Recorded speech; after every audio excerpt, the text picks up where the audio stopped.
Hi guys, so I did my maps project on my East Coast trip. We decided to fly into DC and then travel up the East Coast into Canada. It was a wonderful trip where we learned a lot about our country and as we visited many of the historical sites and landmarks that were previously only seen on textbooks. It was a big group. It was seven adults and nine kids who are all friends and family. Majority of the adults, I want to say six of the adults were our teachers. It was a challenging trip with nine kids, but we created so many memories, so I wanted to share that with you. So we first flew out of LAX into Washington International Airport. We did a red eye because of the kids sleeping, so that was perfect. We landed early in the morning, so we were able to do some stuff that same day. The one of our first trips sites that we visited was the White House. So that's me, my kids, and my husband at the White House. We were able to see a lot of the stuff there, kind of walk around. We weren't able to get too close, but you can actually walk around to the back and see the back of it as well. We also went to the Ford's Theater. I didn't include a picture of that, but we did a lot of things and I didn't want to overwhelm it. The second day, we ended up going to Arlington National Cemetery.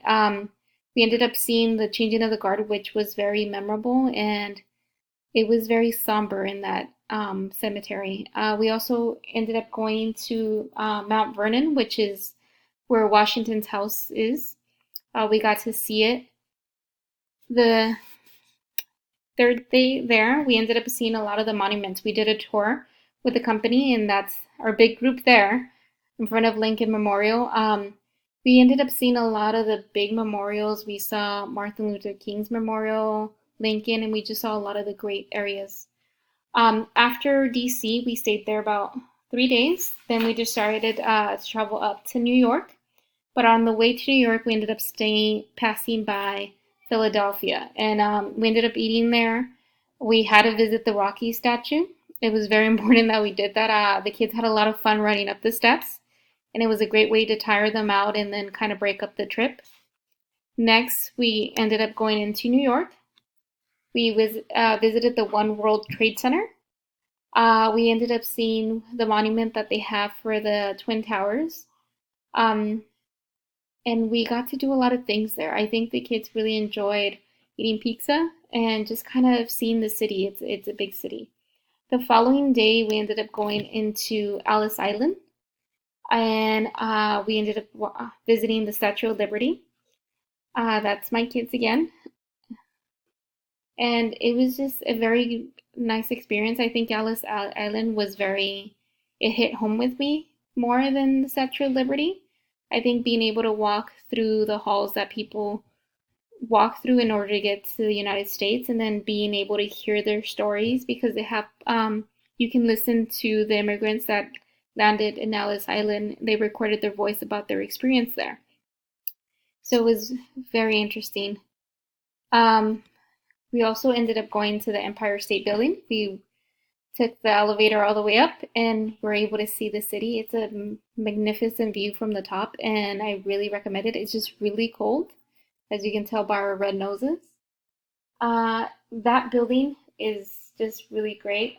We did a bus tour actually that took us all around New York and ended up in Empire State Building, and we were able to go all the way to the top.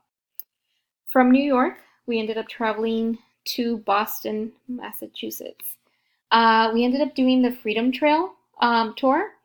I really recommend it because it tells you all about like the birth of the nation. It goes through everything that happened, the Boston Tea Party, and they explain this in great detail. Someone's dressed up in character for the time frame.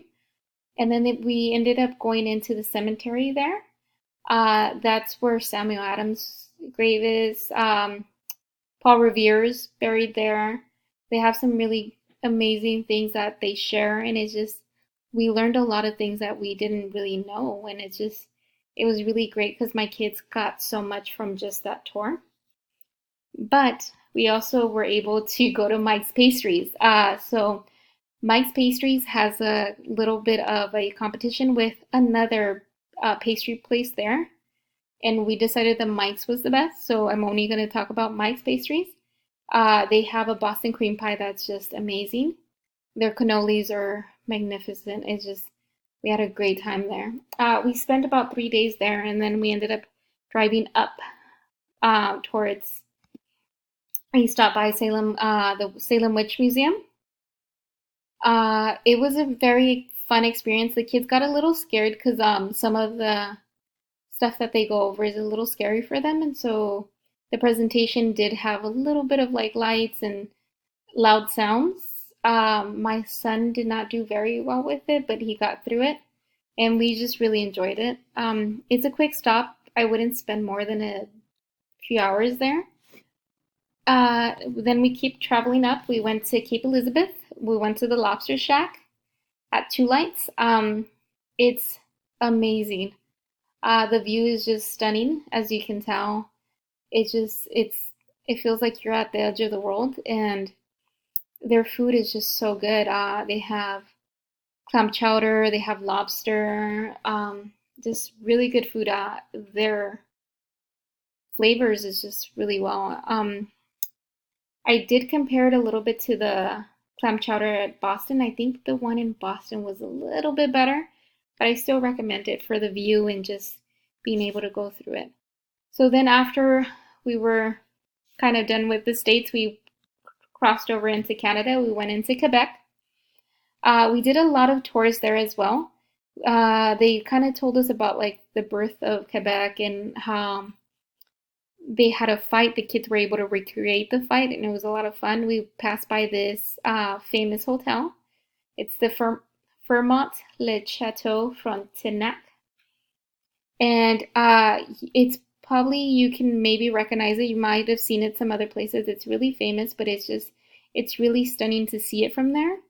A lot of the cannons that you see behind us are cannons that they actually used in one of the wars that they were in. Oh, and it's just, this is a little area where it's a little higher, and then at the bottom you see a little bit of the water. So that water that goes through, you can see the river.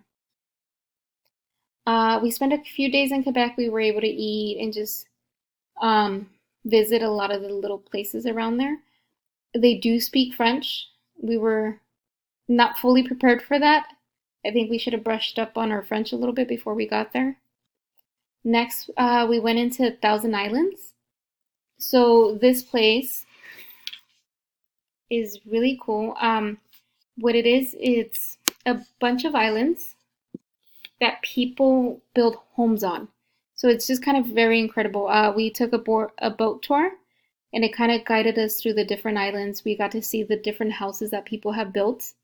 There's a little mansion there. There's a couple castles, and it was just really interesting. The kids got to see different like view of it.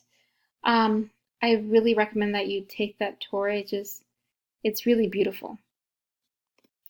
So then we ended up going into Niagara Falls. We got to see it from both ends. So from the Ontario side, I will say that it's really beautiful. The Canada side is just stunning. It's really taken care of, and we actually ended up going on Canada Day.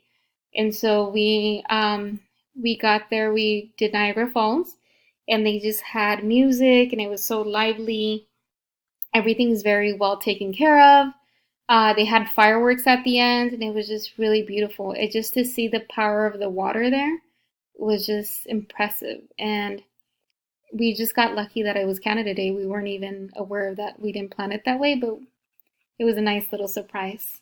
So, like I said, we did get to see it from both sides. Then we traveled into the US again, and we saw it from the New York side. We took a boat tour that took us into like the little area that the falls is, and we got really close to it, and it was very just breathtaking to feel the power of the falls. The water hits really hard. The kids had a lot of fun. We got soaked. We bought those little ponchos to kind of help us, and they really didn't do anything. We were soaked towards the end. I will say that I was not as impressed with the New York side of the Niagara Falls. It's kind of in Buffalo, and it just seemed like Buffalo just is going through a hard time. So that section of where the tourists go see Niagara Falls, it seemed a little bit forgotten, like it wasn't taken care of as well. But overall, I think it's worth seeing it on both sides so you can kind of compare. And it's just a different perspective of it, and you get to see it from both sides. So I really recommend it. I had a great time in this trip. We learned so much. Like I said, we have so many memories from it and pictures. So I hope you like my presentation on my trip to the East Coast.